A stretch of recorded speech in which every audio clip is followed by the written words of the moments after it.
on the computer. Doing the same. Oh, record to this computer. Okay. All right. Hello, Greg. How are you doing today? I am Will, sir. How are you? We were just chatting. Like Greg and I were talking churchy things, and we're like, oh, we should probably stop talking about Jesus and our experiences on Good Friday and just record. Even some of that stuff on Good Friday would have been funny to put into this. Yeah, so you have Monday off. You were saying to me off air, Yeah. Which is great. So we had a fun experience here on Thursday. Okay, what was it? So got up Thursday morning as per usual, and I'm working here in the house because I was working from home on Thursday. So we sent Oliver to school, and about 10 minutes later, comes back to the door and comes in the house. He's like, yeah, there's no school today. And I'm like, there's no school? He's like, yeah, there was no school today. And I'm like, I knew that the elementary school kids didn't have school, but I didn't realize high school kids had no school too. But he's like, yeah, no, there was no school. And my teachers have been telling me all week. And I just didn't, like this morning, I was on autopilot and had no idea. So yeah, we sent him to school. His teachers made fun of him, the ones that were there and saw him, because he actually walked into class, was there, sat by himself, waiting, and then his English teacher basically said, go home. Why are you here? Yeah. Yeah, I forgot all about that. Thursday was like, because Maddie's in university, so she up and went. James, his schedule is so off the wall. Like Thursdays, he doesn't start school until like 2 periods into school because he has off block and co-op. So, and his co-op class, he's at co-op. So when he shows up for co-op, his teacher tells him, "What are you doing here? You're doing your co-op. Why are you here? Do you have anything to tell me about your co-op this week? Did anything go wrong? No? Then why are you here?" So she said, if you don't want him to waste his time, just send me a note and say he will not be attending co-op on Thursdays. So he doesn't go to school until like halfway through the day. He goes to one class, has lunch, goes for another class, and then his other off, he has double off block. So he goes to work. So it's like, okay. No, I beat my parents at Catan twice last week. That was pretty much the excitement of my week. And then, yes, pseudo-religious organizations give you Monday off. I'm traveling, Gregory. We'll have to talk about this off air. Yeah, so I got 3 days, which won't affect because I'm back on the Friday, just after WrestleMania. I'm literally getting in a car on the Tuesday of that week. And then I'm going to Saskatchewan for a week, and I'm leaving on a Sunday and coming back on a Sunday. And then the first week in June again, national conference. So I will be in 7 different provinces. This is so weird because when we first started doing this podcast, you were traveling, and now he was traveling, and now it's you. Yeah, I know. Seven provinces in the next 8 weeks. So that's life. That's a lot. That's a lot. It's a lot. Also, people like it when you're an asshole. Apparently, I don't know if you know that. No. Well, you are a big hit being trolling people like poor Matt Cardona and calling him the king of the jobbers. Yeah, well, I mean, I'm not wrong. Dude, you are not wrong. And it's worse this week. But people last night. So I want to shout out about 12 people who started following us on YouTube and some of our other social platforms. 12 on YouTube alone. There's some other social platforms people are joining us. So SmackDaddies.ca. You can find we're the SmackDaddies on most of your social platforms. You can find us. And thank you for everybody who started following us this week. And if you're listening to the podcast for the first time, thank you for jumping on. We say Brad, Greg, and then we do the formal introductions later. Greg, I got to tell you, so last night I had a weird dream. I was a Power Ranger. Okay. All right. And I was fighting putties. Okay. And I apparently tried to do a high kick. And then I woke myself up. Oh. My wife had bought my son and I matching pajama pants for Christmas. Okay. Okay. And we have both successfully blown the crotch out of them. I woke myself up and I had torn the entire crotch out of these pajama pants. And I was like, you bought them from Giant Tiger, didn't you? She's like, yes. So nope, don't buy your pajama pants from Giant Tiger. crotchless pajama pants. I apparently have crotchless pajama pants now. The kids were having a good laugh this morning. I didn't came after I changed to show them to the kids. They're looking at my wife like she has some explaining to do. Yes, she probably does. Oh, Greg, this is my favorite part of the podcast when we're like just hanging out and then I'm like, I always feel bad. I assume people think I must have naked pictures of you or blackmail material because I'm going to tell you I enjoyed SmackDown this week and you're going to be like, what's wrong with you? I loved part of it. I hated part of it. So, I mean, I laughed, I cried, I complained. Yeah. So my wife and I last night were watching the season 2 of this show called Jury Duty, which we're going to go back and watch season 1. And the premise is the Joe Schmo show. Yeah. So I started watching season 1 and never really finished it. So yeah. I can't tell you how much I enjoyed season 2 because the guy in season 2, it's basically The Office. So this guy gets hired as a temp for a company. He gets a 2-day orientation and then he ends up at their company retreat. And everybody else is an actor and they're at this resort. The lady who runs the resort is an actor. There's this whole thing where the owner is retiring and the son's taking it over. And it's all of this drama. And you're like, oh my gosh. But the guy who's at the center of it, the non-actor could be an actor. And he is so damn likable, Greg. He is so likable. Yes, he is at one point, you're like, this is the nicest person. And without spoiling the whole thing, one of the actors on the show at the end of it, they show a scene where it's them kind of like after everything's starting to break down. And she walks over and hugs him and says, if I had a son, I would want him to be you. You are one of the finest human beings I've ever met. Oh, that's nice. And so that should give you the incentive to watch the show because he's sweet, Greg. Like, I got to tell you, he's one of those guys that you're like, this is a really good dude. And I'm happy something good happened to somebody. I mean, sure, he's embarrassed for a bunch of shows, but they get money at the end of it, right? Yeah. No. And you know what? I never actually got into The Office. Oh, you didn't like I see, neither have I, but this was that Office style humor. Like, I love that stuff. Also, Greg, I got a confession to make here on the podcast. So, bless me, Father. I haven't sinned, but the story is that, do you know that my first date with my wife, I convinced everybody not to show up. And it was just me and my wife watching the finale of Joe Schmo when she was on her couch. Oh, okay. And so my first date with my wife was Joe Schmo. Interesting. So those shows will always have a special place in our heart. So speaking of, things that you've seen, I texted you on Thursday. Yeah. Because your doppelganger was out in the wild on Thursday. Oh yeah, the guy that looks like me in Dartmouth. Yeah, well, I spent Wednesday going to Cineplex. See, look, in my mind, it's always Empire Theaters.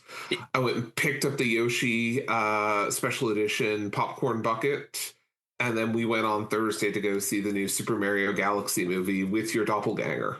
Oh, that's hilarious. I have it on my list to do this weekend. I'm trying to convince everybody else in the family. My wife won't go see it, so it'll probably just be me and Maddie, maybe James. If I can do it before Sunday night, before his girlfriend arrives back from her Europe trip, then yes. If not, I'm going to try and convince him. It's like, that's what we should do Sunday night. He wants to go to the airport and see her there. And I'm like, let's go watch the movie, and then we'll go right to the airport afterwards. Yeah, we went and watched it on Thursday. Yeah. Oh. So we saw it pretty quickly. I hear it's incredible. It is great. There's a lot of fun things in it. There's a lot of laugh out loud moments in it. I highly recommend it. I guess the next one I'll see in theaters, because legitimately I don't think I've been to a movie theater since the last Mario Brothers movie. The next one will be the next Mario Brothers movie or Sonic? No, actually neither. It'll be The Devil Wears Prada 2. Oh, I will see Spider-Man when that comes out. That is probably my next trip to the theater after this Mario movie, because there's just not, like, if it doesn't have crazy special effects, it's going to be on one of my streaming services in 6 weeks. Yeah, it's I bought 2 packs of the like Costco movie passes. So I was like, well, we'll do one for this and one for that. Well, that's it. Like there's just it used to be back in the day, there was always stuff. And the other thing was you were waiting a long time. Like it was 6 months. If you really wanted to see something, you were going to wait 6 months. Now it's 6 weeks. Right. Sometimes the theater run bleeds into the home availability. Sometimes, yeah. Okay, and the last one I'm going to pitch here is I will tell you, we're watching Punisher. Highly recommend, or not Punisher, Daredevil, with the Punisher special one-shot special coming up. If you like the Marvel stuff, that's been very good. And I will pitch again. If you have Disney Plus, Paradise, 2 seasons, they're 8 episodes each. The show is, if you liked Lost, you'll like this. If you don't like Lost, don't bother. Fair enough. And maybe we'll get an ending. Maybe. I was actually just looking ahead at that Devil Wears Prada 2 for the opening day. There are literally just 16 seats sold for the damn thing. Like, why is nobody going to go see that? No one goes to theaters anymore. Like, I was talking to the lady at the theater there on Thursday, and she's like, we're slammed here. It's really, really busy. And I'm like our theater was half empty. Oh, and when you think about it, Greg, like I can't speak for your experience in Newfoundland, but here in Nova Scotia, like there was 2 theaters here. One was the Empire and one was the I don't even remember, Famous Players. And so there was 2 of them, one in the Penhorn Mall and one here down where the Woodlawn Library is. And so we had 10, 15 screens there. There was another bunch out in Bedford. There was some in Halifax. Like there was about 20, there was probably 10 theaters, and none of them were second runs. And now there's what? Well, I mean, there's one here in Dartmouth. Yeah. There's one in Bears Lake. There's one downtown, the Park Lane, which has 4 screens and now also plays old movies. Yeah. And Sackville. Yeah, like we went from 10 or 12 to 4, and it's just, I think that, I mean, one of them is a climbing gym, another one is a library. Like it is just this thing. I think we are, as our home theaters have gotten better, and also COVID changed a lot of things, but also like the price of things has changed a lot. Oh, how much is popcorn, Greg? A lot. Well, I mean, the bucket that we were looking at was to buy the Yoshi bucket in the combo was like $54. Right. So when you think about that, I always go by, like, you think about minimum wage, which is like $15.50 or almost $16 now in Nova Scotia. Let's say 16. Yeah. So when it's 4 hours of your minimum wage job, you start going, this is ridiculous. It's not worth it. Yeah, the last time I was at Park Lane was several years ago. We went to it because they were streaming it. I think it was like the 20th anniversary of Die Hard or Die Hard 2 or something that myself and a friend went to just before Christmas. And that's the kind of stuff you watch and you go, these are great, but do I really need to go see this? But those are the special ones. It's like the priest at my church was talking about.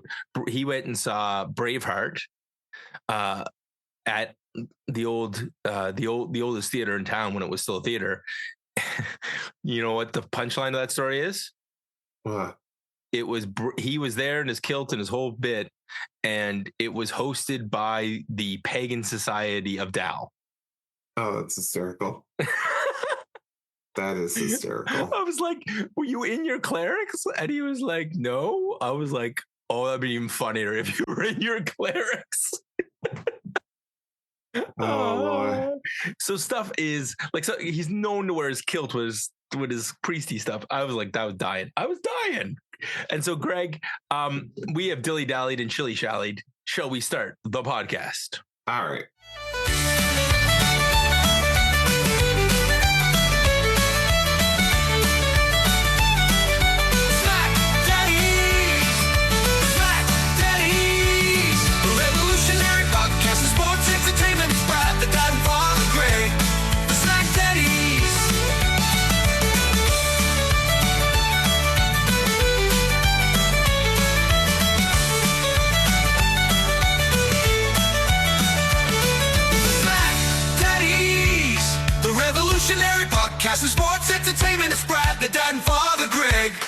SmackDaddies!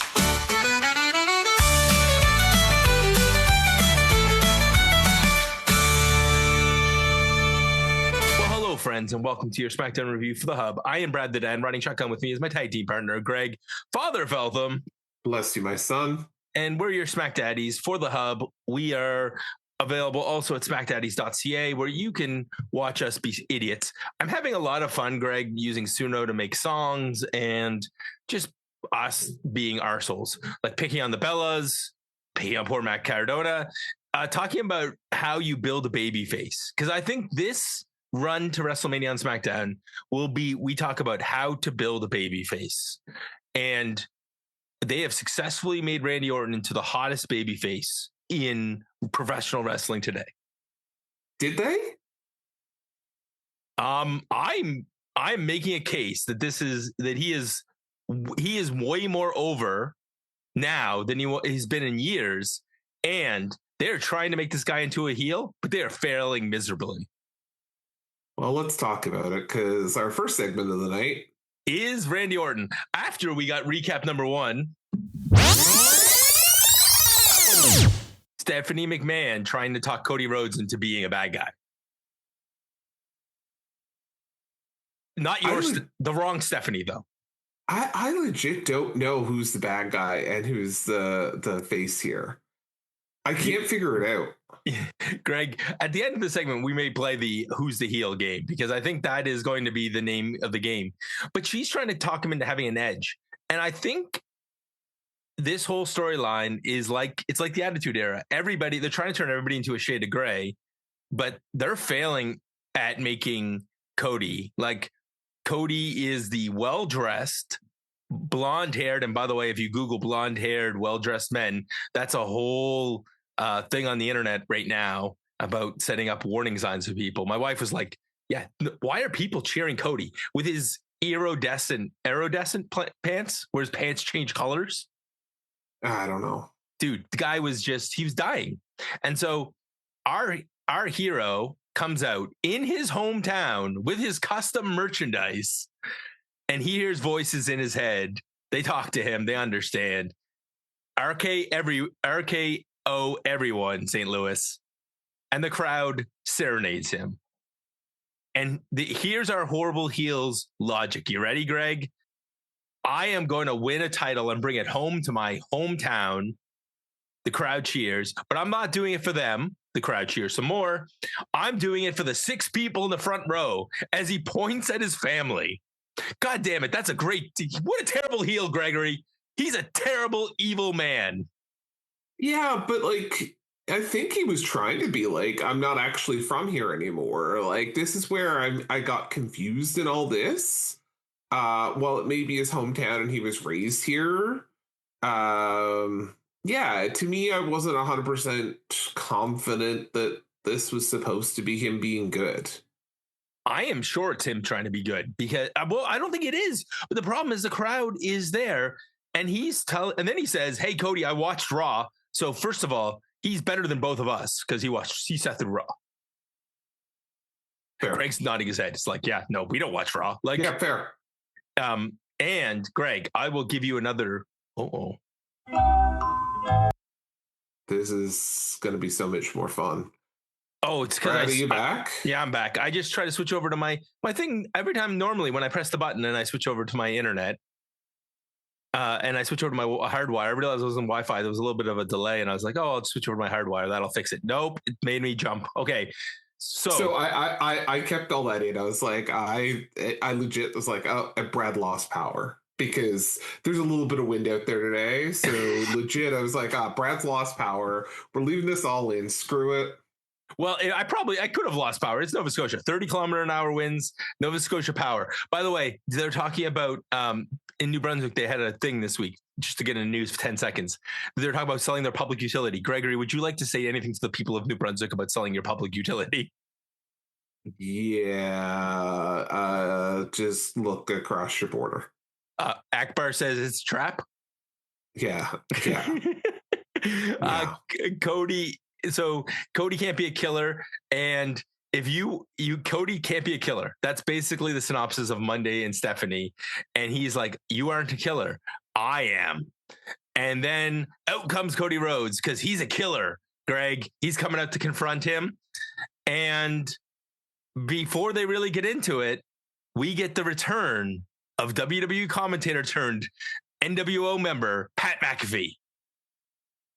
Yeah, again, this is where I'm really struggling as to whether this is a heel move or not, because this to me screams heel, the whole Pat McAfee bit. This is where I will admit that I was wrong, because what was it, 2 weeks ago, or was it last week that he was on the phone call and I was like, oh, this is going to be Kevin Owens? Which would make, by the way, way more sense.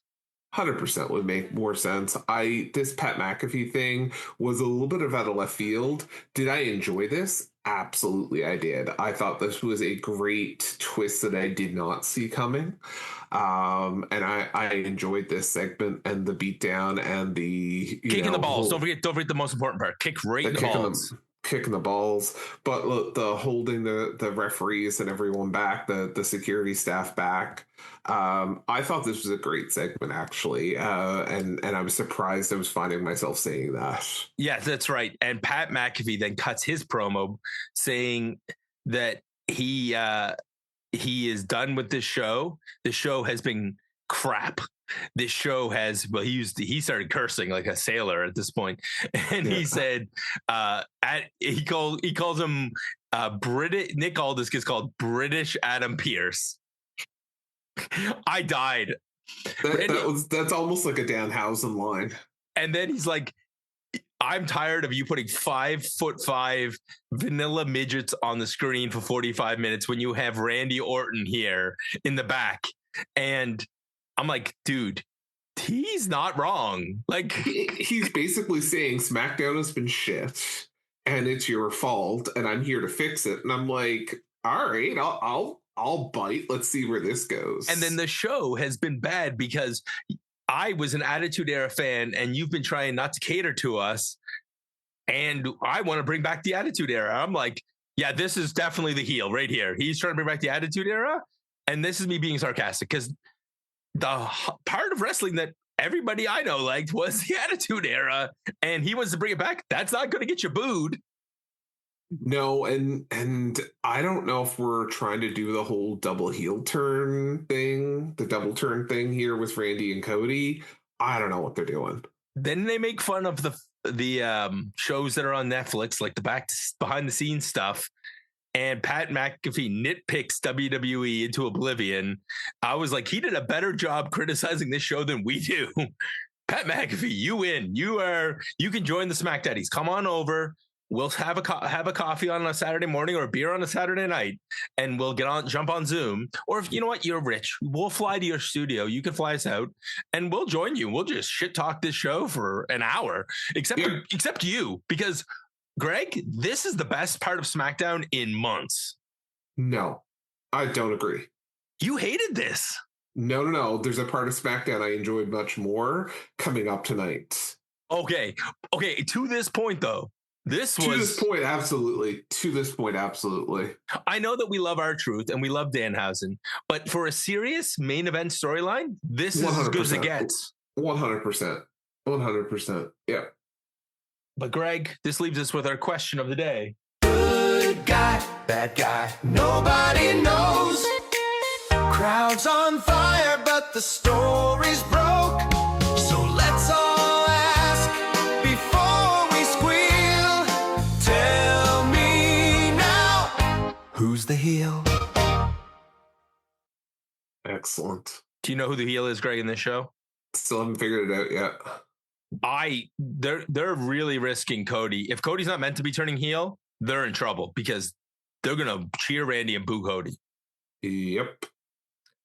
Oh, and because we saw old traditions die hard, recap 2. What we just saw. Yeah, because we came back and was like, oh wait, let's redo this. If you have Alzheimer's and you need some television shows to watch, I highly recommend wrestling because they will recap it every so often. You're like, oh yeah, I forgot that just happened. So Randy and Pat McAfee in the back, and they start talking about how I just came here to remind you, Randy, that you are a GOAT and that you are in the GOAT conversation. And sometimes a GOAT just needs to be reminded that they're the best. and then they peel out in a truck. The only heel part about this is that I think that was a Ford. Sure. We'll see him a block away. The car will be broken down. He'll need service. Possibility. Not gonna lie. Yeah. Okay, and then we're gonna get Rhea Ripley versus Michin. But before that, hey Greg. Remember how this faction formed, and remember how they had a match? I used in air quotes last week. Yes, vaguely. So this match is Rhea Ripley beating up Michin. Then there's distractions. This allows Michin to hit some moves, including her finisher, which doesn't finish Rhea Ripley. So Rhea Ripley then hits a Razor's Edge. By the way, big shout out to Michin. There was a struggle to get Michin up for the Razor's Edge, and she literally puts her foot on the ropes and pushes herself up into the Razor's Edge. Just to make it a little easier. Make it a little easier. And we get a prison trap at the end for the win. Greg, it was a much this match. I got to tell you, every time I watch Michin in the ring, I'm like, we have done this girl dirty. She is too good just to be part of the job squad. Yeah. And I legit wasn't sure if they were going to give Michin the win here. They should have given her the win. Rhea loses nothing if B-Fab and those guys like screw Rhea over. Yeah. And Michin can't use Eat Defeat as a finisher anymore, because that's like the fourth or fifth time we've seen her kick out, like somebody kick out of it. Yeah, that's a problem. That's a big problem. Yeah, we can't be using finishers for things like that. Anyways, afterwards, everybody jumps in the ring. The heavy B-Fab comes in. That lasts about 10 seconds. She gets headbutted, but don't worry, they get distracted by Jade, and then the beatdown's on, and Rhea's going to be left laying. But here comes Io Sky. Greg, I think we've made an official trade, and no take backsies. I think we're going to send the Wyatts over to Raw, and we're going to take back Io and Rhea. That seems like a fair trade. Hopefully. You know what? Maybe it's not fair. We'll give them the MFTs too, because we're such nice guys. We are nice guys.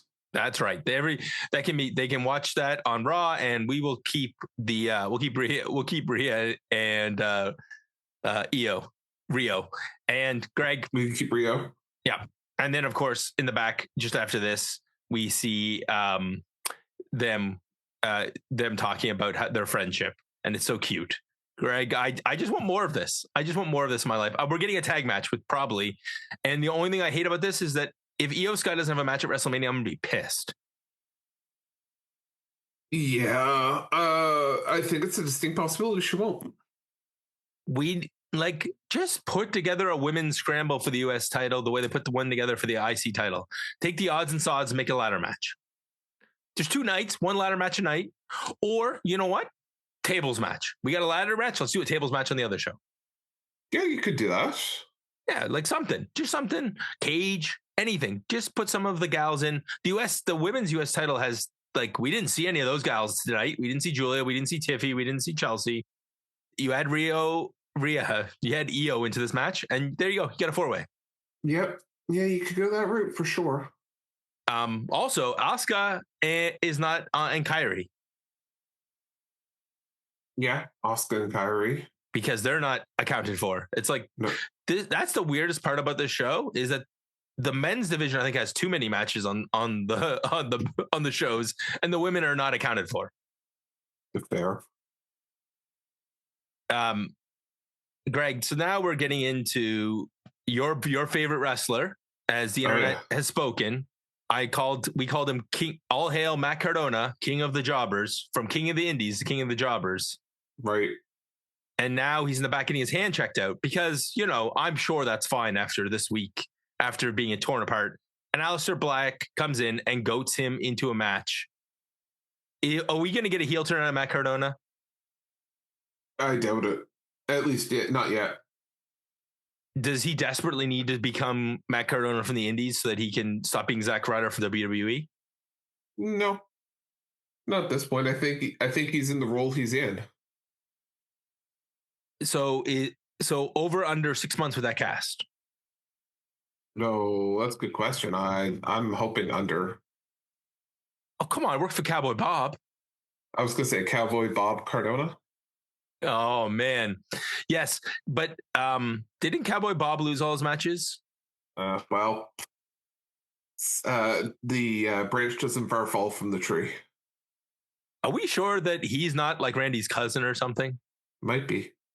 Is that why he beat him up so bad last week? That's a possibility as well. And over 1,000 people agreed with us, by the way, Greg, that he is all hail Matt Cardona, king of the Indies. Oh my gosh, Greg, the next one. I forgot what was next. And so, Gregory, I have a little Easter present for you. Before we get into this, it's a little. I like Easter presents. It's an Easter lament featuring. Well, I know what you want to happen before we talk about this, the MFTs.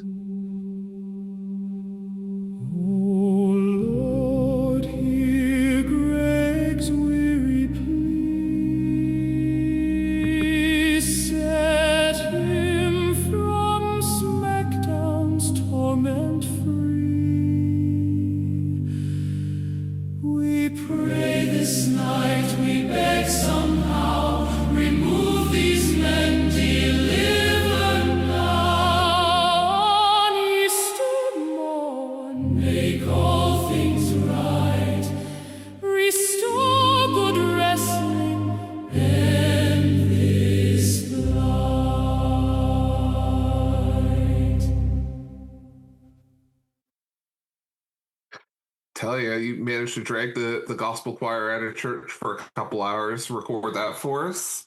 Oh yeah, no. Well, in between services, they came over. We did a rehearsal, and nice. They did a great job with that. That was a beautiful Easter like lament, and yes, I mean, I could as they were recording, I was like, when we talk about the MFTs this week, this is going to be Greg's song. This is it definitely.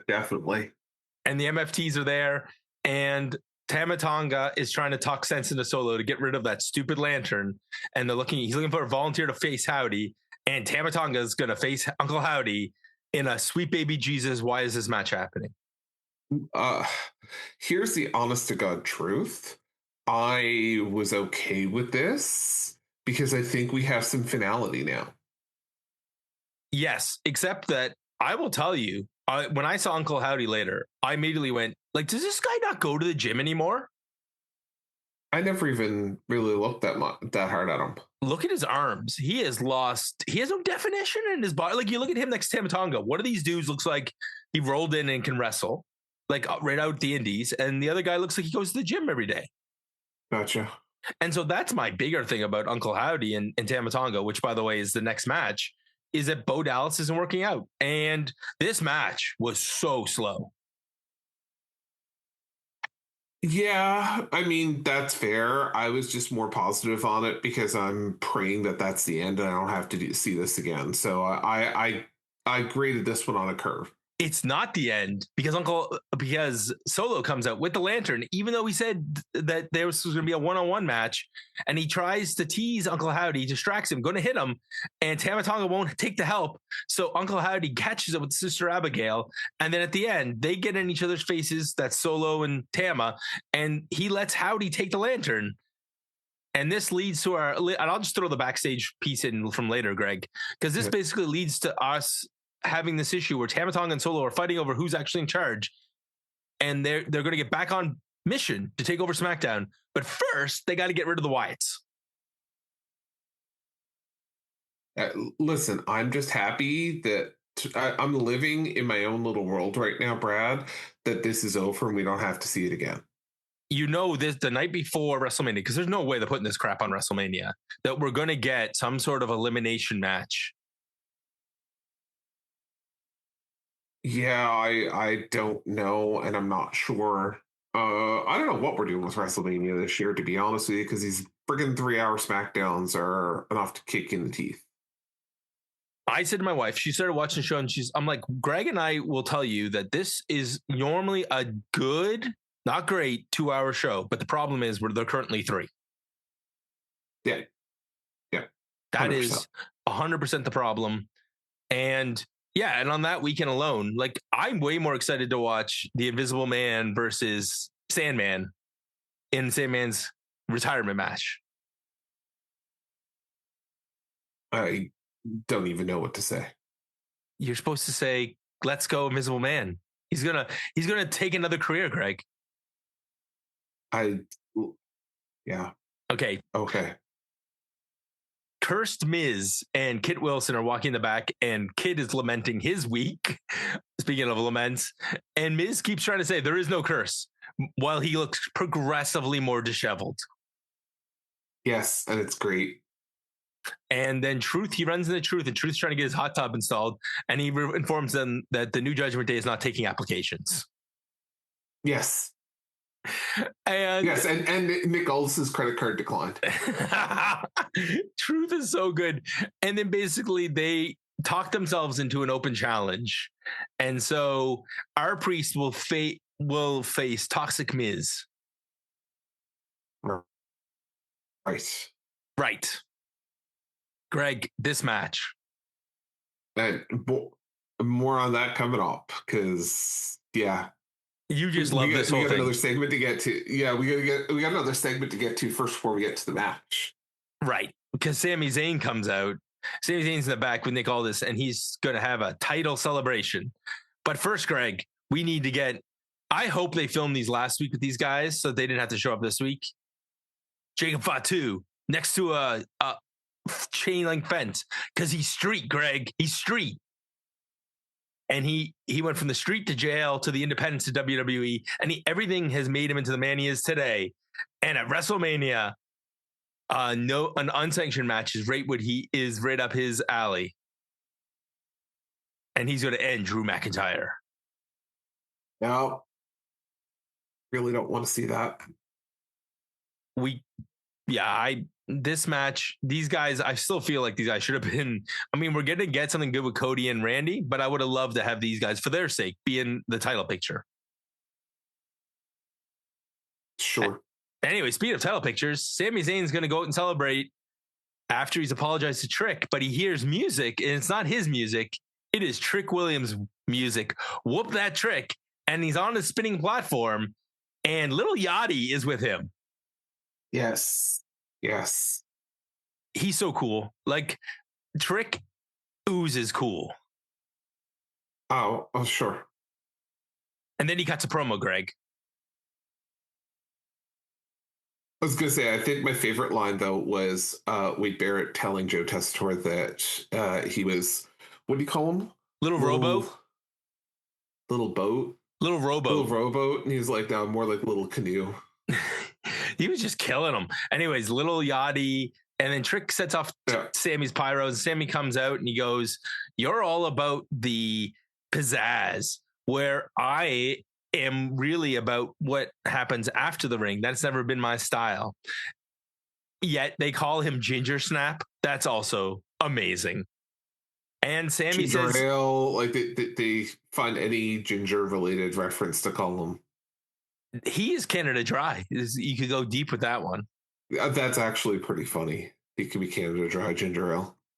No, you just call him Canada Dry, and if you don't know, it's ginger ale because he's from Canada. Anyways, he gets cut. He's basically, they're going back and forth, and then out comes Mello, who says, "I've been carrying SmackDown on my back, and you took advantage of a situation last week, and you won the title, and I want a rematch." And Sami doesn't want to give him a rematch because he's so close to WrestleMania. But then finally, Trick like goats him a little bit, and he laments, not laments. He repents. I don't know what's the word I'm looking for, Greg. He allows it to happen. I think relent is what you're trying to say. Ah, yes, he relents, and so we're getting a match, Greg. We're going to get our main event tonight is going to be Mello versus Sami Zayn, and the winner gets to fight Trick at WrestleMania. I was waiting for Sami to be smarter and say, you know what, Trick? If you want to give him an opportunity, why don't you wrestle him? Yeah. But Sami's not that smart. He's not even a dumb babyface anymore. At this point, he's a dumb turning heel. I legit think that this is moving towards obviously a three-way for WrestleMania. The match will be better if it's a three-way. Yeah. So, and in fairness, Mello deserves to be on Mania. He has carried this show since Christmas. Yeah, I agree. All right, so we covered the Wyatts. We're now into the Aleister Black match, Greg. Oh boy. The jobbing match of the night? The Superstar Special? Yeah. This match, I mean, they're talking about every time Cardona tries to do anything, he grabs that arm. And he sold that hand like a champion. He did. He did. Selena distracts him, so he gets legs swept and lands right on the hand. And then afterwards, Cardona has some sweet moves in this. Like when they try the suplex and he floats over into the neck breaker, great. Yeah. His drop kick off the middle rope, his double under power bomb, all good. But out of nowhere, Black Mass, it's over. And Cardona continues the I can't win on SmackDown. Yep. He hasn't had this many losses since the last time he was in WWE. Facts. King of the Indies. But Greg, go ahead. You can say it. Yeah, King of the Jobbers. So we get a little promo in the back with Bayley Lyra, and Bayley's back on WrestleMania. I'm happy for her that she's on WrestleMania this year because she got hosed last year, but is it a big win to be in the tag match on WrestleMania? I mean, at least she made it. Okay, another recap. Our fourth recap is Lesnar and Obafemi. Yeah, this is one I'm actually interested in seeing. As long as Lesnar loses, I am fine. The ruler needs to win. Yeah, I think so. Like, don't Dean Ambrose him. No, and this is one of those ones that I think that if they're smart, they have the ring implode type thing. Yeah, some sort of gimmick. Also, I don't know if you saw in Raw, where Seth Rollins is going to end up with Gunther. Yes, we got two people who are still injured, and we can't guarantee they're going to make Mania match of the year. Yeah, that's really it. And so we can't make the match we want. So instead, this is the match you're going to get. So Gunther can't retire Rey Mysterio. And Seth can't beat Braun Breaker. Right. Or Braun can't beat Seth, depending on how this match ends. Okay, so we get Charlotte and Alexa versus Lyra and Bayley. And this match, I am grading on a curve, Greg. Do you know why? Oh, wait, sorry. Drew McIntyre laments about how great he is and how he got screwed out of WrestleMania and his WrestleMania moment with his family, and he's going to settle the score. So couldn't miss that important factoid from SmackDown. Right. Because next they have to do contract signing and then under one roof. That we have to go through all the Detroit things, right? Yeah, because that's absolutely necessary. We don't have FedEx or anything. And then in the women's tag division, we're just going to keep having teams face each other one-on-one so that everybody beats everybody else. Or or like one team beats one team and then another team beats a different team. So it's like this giant snake that's eating its own tail. Sure. So the only thing I will say that this match gets a positive and the curve part is that there's no Bellas. That's fair. One of them's injured and WrestleMania is in doubt, so. Oh, well, you know what? Kabuki Warriors, come on down. The match will be 100 times better. That may very well be what made happen here. Anyways, I'm good. Like, I'm sorry. I don't mean to be mean to the Bellas. Actually, I do mean to be mean to the Bellas. I'm not going to lie. You should see her. You can see all the videos on YouTube. But that is, I want good wrestling and the Bellas can't do it. Like that, this match was excellent. This was a great tag team match with, basically the double team at the end, the double natural selection and a win. Like there was lots of good spots in this match, hot tags, great stuff. These four women are incredible. And the only woman in this match who wasn't a world champion, and I will say world champion yet, is Lyra. And that was the one when I saw this match start. I'm like, well, we know who's going to take the pin here. You weren't wrong. It wasn't going to be Bayley. No, it was one of these things. It was like, we know how this is actually going to work. Yeah. Hey, listen, there was no shade on any of these women. And then, of course, Nia and Lash Legend come in and destroy everybody and leave them laying and grab their titles. Again, no Bellas, no problems. No. So Miz is convincing Kit Wilson that there's no curse. I mean, come on, they got a tag title match out of this. And then Danhausen shows up behind them and Miz says that there's no curse. And he's like, listen, I'll take the curse off you. All you have to do is let me come down to the ring with you. And he says, we're not going to let that happen. And then he says, fine. I love how he's like got the teeth as well, Greg, and he's like shaking his little bottle of teeth, and That's right. he won't uncurse them. And then when Miz about to yell at him, he's disappeared and should have taken him up on his offer, Miz. Should have. But is this where we put the rant in about where are the other tag teams? At this point, I really don't care. Oh, come on, Greg. Poor Street Profits, poor Motor City Machine Guns, poor Fraxium, poor Los Garzas. Like, where have all my tag teams gone? Legit. I didn't miss them tonight. I will tell you, Greg, one of the biggest problems we have right now in wrestling is the fact that in WWE is that all of the tag teams, all of the titles are on singles pairs, and there is no like Usos, New Day, Viking Raiders, Alpha Academy, the two brothers that are the other Alpha Academy. Like, there's tag teams in this company, but they don't wrestle. But you don't miss them because we got guys we like. But I still would like. We're not building anything for these tag titles. I don't think either set of tag titles are getting defended at WrestleMania. I don't know. We'll see. I think you're going to get a 6-man with LA Knight and the Usos teaming up against ISO Speed and the Vision. Do you think he'll be uncursed by then? Oh, I think he's screwed. And then on the other show, I think all of these guys are in the Andre the Giant Battle Royal. I think our Priest isn't getting a match on the show. I think they're going to be on SmackDown duty. Maybe, but that would be unfortunate. But I would hope that they get something on the show. They should be on the show. You fired Truth this time last year, and he needs a make do.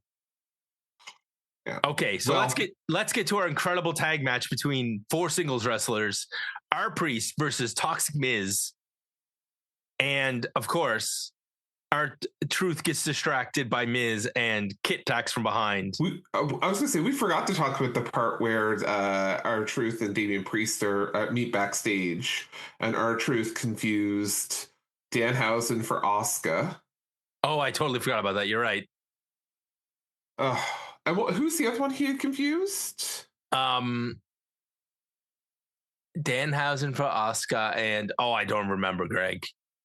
It was so fun. I'm sorry. The highlight.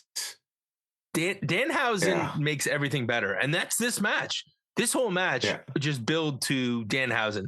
And the other thing about this match is nobody worked too hard. Like, this match had lots of cool, like, little spots, John Cena tributes. But basically the match doesn't start until Danhausen's music hits. And he comes out and he's there. And he's even offering to help them and uncurse them. But eventually he offers to be the hot tag. And my favorite part is Miz won't tag him. The ref's trying to say you can't be tagged. And our Truth tags in Danhausen. And we finally get that. First, he's like, oh, yes, you're right, because he wasn't holding the tag rope. So then he goes to hold the tag rope. Right? Oh, yes, okay, now I got to make it legal. I got to hold the tag rope first. And then we get a tag. And Greg, I die at this point, because then he curses the referee. And just so it's clear, I put that in the group chat. He cursed the referee because Miz pulls him. Miz pulls the referee and he curses Dan Engler. Right. And poor Dan Engler's cursed. And so after this, we get the sequence where Miz eventually hits Truth with skull crushing finale. 1, 2, and the shoulder pops out and he can't count 3. And the curse has ruined Dan's shoulder. And instead, we end up having the save being made, and our Priest makes wins, and all is right with the world. Greg. Yeah, Dan Engler has to count with his left arm while holding his right afterwards. He's like counting with his left, and then he's like holding his right. Yeah. It was amazing. Dan Engler was fantastic in this bit. He did a great job. And then, of course, later on, there's a backstage one where Danhausen apologizes. Says, normally I charge human monies to undo the curse. However, this one was Danhausen's fault. My bad. This is my bad. Taps him on the shoulder, and then his arm is healed. And then he goes, thanks, Danhausen. And he goes to turn to Danhausen, has disappeared again. This is the spooky crap I like. It's like, because WWE can't do serious spooky crap, so do goofy spooky crap. This was just so fun. So fun. And like, this is what I loved with this. Dude, he didn't hit the skull crushing. He got Danhausen to the skull crushing finale. And so Randy has kind of hinted to me that maybe Danhausen can't take many bumps at this point in his career. So, like, I love the fact they're working around the fact that he's either got an injury or they've just worked around it. Like, he's not bumping. And he's an important part of the show. He's made them more money than what he's cost them up to this point. I'm sure. And social he's interaction. Net positive on the business up to this point. And I mean, just in t-shirt sales. Oh, listen, t-shirt sales alone, he was the number one selling thing on WWE. I think all the shirts are the number one selling thing, Greg. And then we have him. Then after all this, I like this part here too. They just bleed into Cody. Cody comes down. He takes out Kit Wilson, which is like, at this point, you know what you're doing. Like, Kit Wilson is a cult favorite, so you're going to attack him. And he says Pat McAfee being the man on the phone would have been like if Disco Inferno was the third man in the NWO. Yeah. And here's the part where I think I was confused, and I think this is where SmackDown fell off the rails for me, because I think that was the main event, what we had just seen, and then this Cody part, and then to have another match after it, I was like, oh shit, right, this still keeps going. Like, this was the end of our 2 hours and we were fine. This was like a Netflix show where the logical ending was Cody cutting this promo and talking about how he doesn't know if he has that bad guy in him anymore after 2 kids, but he's going to need to find that. And they say legacy explodes. And yeah, at this point, I think Cody Rhodes can pick up the phone. This guy has recently been cleared of all charges. He can call in, you know what, if Randy can call in back up for Pat McAfee, Cody can call in Ted DiBiase Jr. Yeah. I don't know at this point. Yeah. And then Greg's highlight of WrestleMania the next recap. Punk and Roman in the same arena for the 14th time. Yup. And then we get a recap of Kevin Owens and Steve Austin.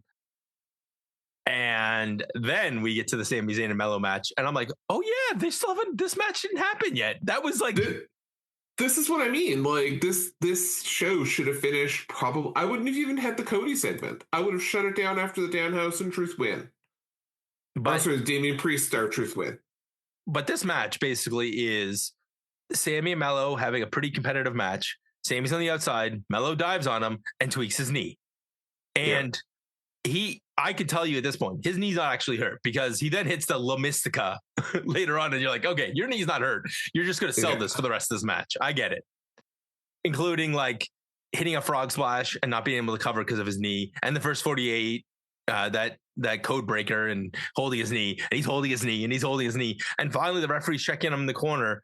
And Sami Zayn just shrugs his shoulders and hits a haluva kick over the ref's shoulder and takes out Melo. And remember what Melo said earlier, Greg? Hey, man, if I beat you in this match, we're good. And they shook on it. He beat him in this match, Greg. Yeah.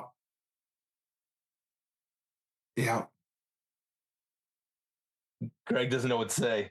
No, because this is not going to be the end of it. No, because after this, our heel, Trick Williams, comes in, and he and Little Yachty beat down Sami Zayn. And the whole night, we've been talked about this really, but Sami's been getting booed this whole night. And at this point, he should just drape himself in a Saudi Arabian flag, start wearing boots with those big spikes on them, and start calling himself Sami Saudi Arabia, because he'll win the title next year as a heel in Saudi Arabia, where he's going to be a face in Saudi Arabia. Sounds familiar. Greg. Good guy, bad guy, nobody knows. Crowd's on fire, but the story's broke. So let's all ask before we squeal. Tell me now, who's the heel? All right, Brad. It's dude, I know. And so we're going to go to the recap in a second. I'm just saying Pat McAfee's promise about bringing back the Attitude Era has happened, because nobody's a face, nobody's a heel, and we're painting in shades of gray all over again. All right. I know. This is your SmackDown synopsis.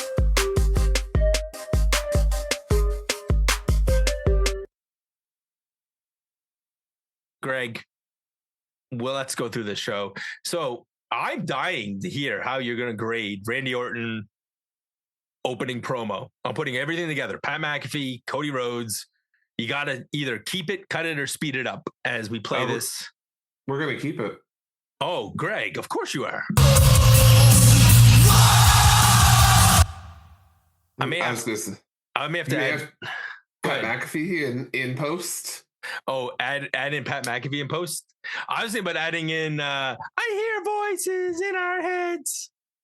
Oh, because like he is the most over babyface in professional wrestling today, despite everyone's best efforts.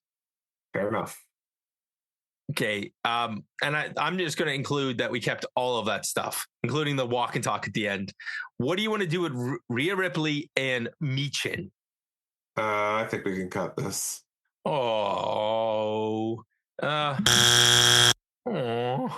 kind of like this match. I love Michin. I just feel bad for her.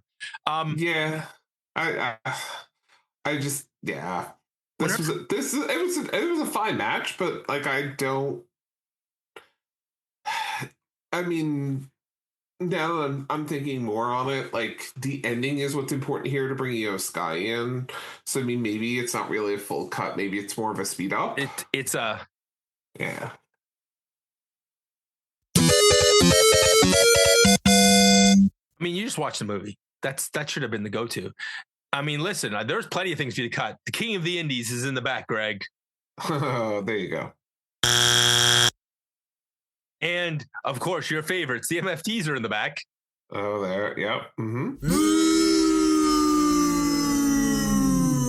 Oh, and then the MFTs and the Wyatts are going to have a match. Uncle Howdy versus Tama Tonga. Yeah, we can cut this. See, Greg, I told you there was plenty of things for you to cut. You got cut happy early. It's like, don't waste the cuts yet, Greg, because there's too many things for us to cut. There's also... Brad, listen now. There's no wasting of cuts. We've gotten the 3-hour SmackDown down to 15 minutes. Like, Greg, you're also one of your personal favorites is here. Danhausen, The Miz, or Danhausen, R-Truth. So wait, this isn't Danhausen. This is Kit Wilson, Miz, and R-Truth. Oh, we're keeping this. Of course you are. That is yeah. Actually more like a yeah. There we go. There's lots more still to cut though. Don't worry. There's still more stuff. Sami Zayn is going to celebrate his US title with Nick, and then Trick Williams comes out and Mello. What do you want to do with this one? I'm going to put all that junk together. Yeah, we can keep this. But I think we could probably speed it up. For sure. Like, there's just too much here. Oh boy, Greg. What happens when you have Aleister Black, who rarely wins, versus Matt Cardona, who almost never wins? You get a cut. I knew that was coming. Oh, okay. Bailey and Lyra are doing the one thing they shouldn't do, which is cut a promo in the back. Yeah, we can cut this. And by the way, for the Drew McIntyre and I'm gonna put Drew and Jacob together. What do you want to do with those, Greg? They're Drew and backstage. Jacob? Yeah. Oh yeah, you bet your ass we're gonna cut this. Oh, that one gets a special.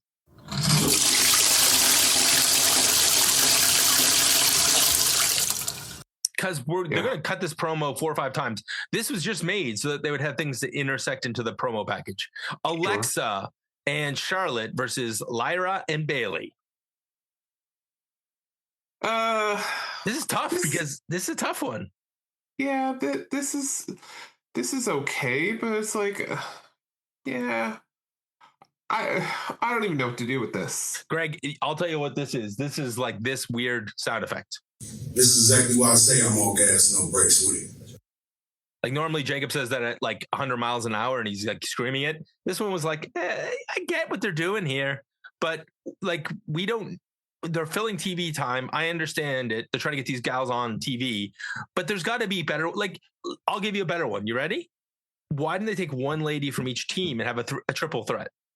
I wish I could tell you. That's a great way to get everybody in. They're saving that for the week of WrestleMania. On Raw, we'll have a 4-way with the 4 teams. And then on SmackDown, we'll have 4-way with the other 4. And that way everybody gets a match.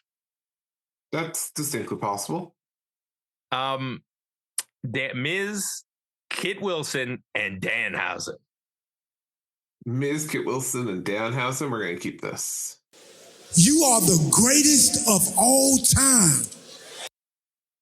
This combination of these 5, including very underrated backstage performer Damian Priest, is gold. Yeah, loved it. And I feel bad for the regular tag teams because as long as this combination exists, they're not getting any TV time. That's distinctly possible. If I were any of the guys in this tag division, I would be pitching, can Danhausen be my manager? Can Danhausen be our manager? Can Danhausen, like if I'm Fraxium, Danhausen's my manager. We will do like, I'll get a mask that looks like Danhausen.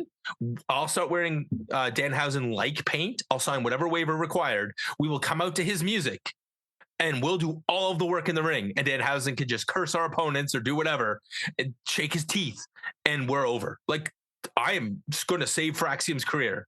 Do it, guys. Do it. I'm saving your career. Kit Wilson posted on Twitter, Priest, toxic. Truth, toxic. Danhausen, toxic. Referee, toxic. Cody Rhodes, toxic, toxic, toxic. Hey, speaking of Cody Rhodes, toxic, toxic, toxic. What do you want to do with Cody coming out and killing our guy? Oh, I assumed you knew what I was doing, and then you were just...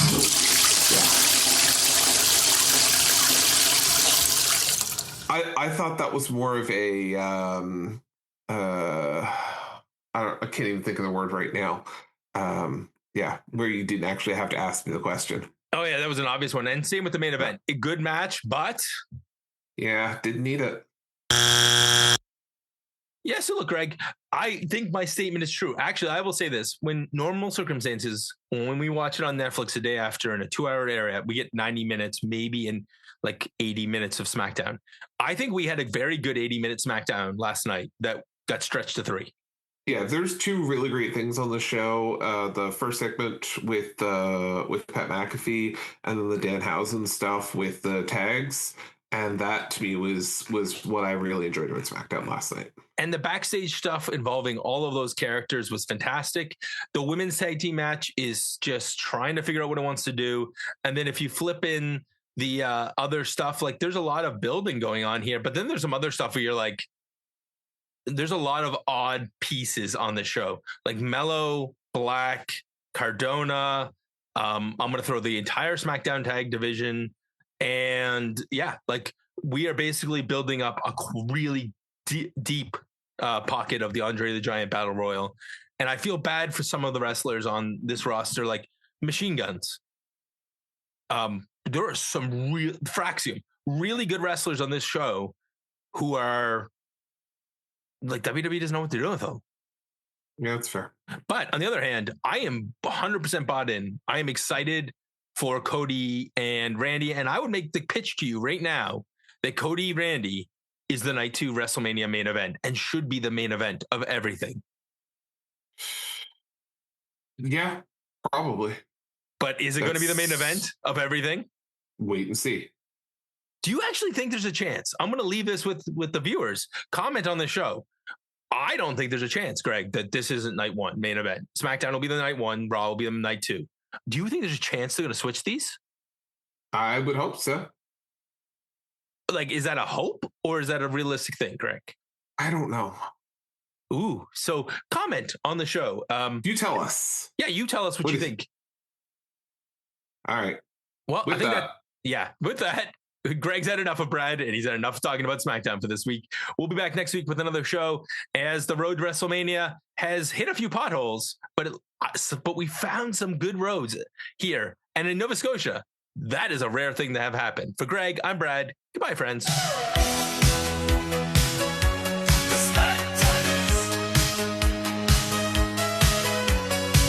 The revolutionary podcast in sports entertainment. Father Greg and Brad, the dad bless you all with the lovely tales. A Friday night, SmackDown and beyond.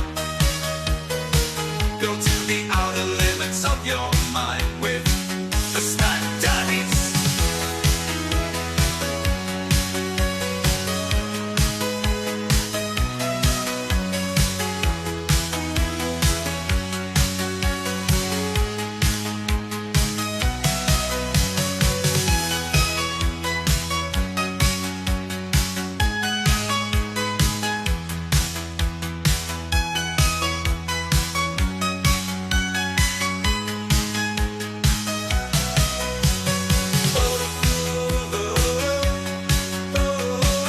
Revolutionary podcast in sports entertainment. Father Greg and Brad, the dad bless you all. The lovely tales, Friday night SmackDown and beyond. Go to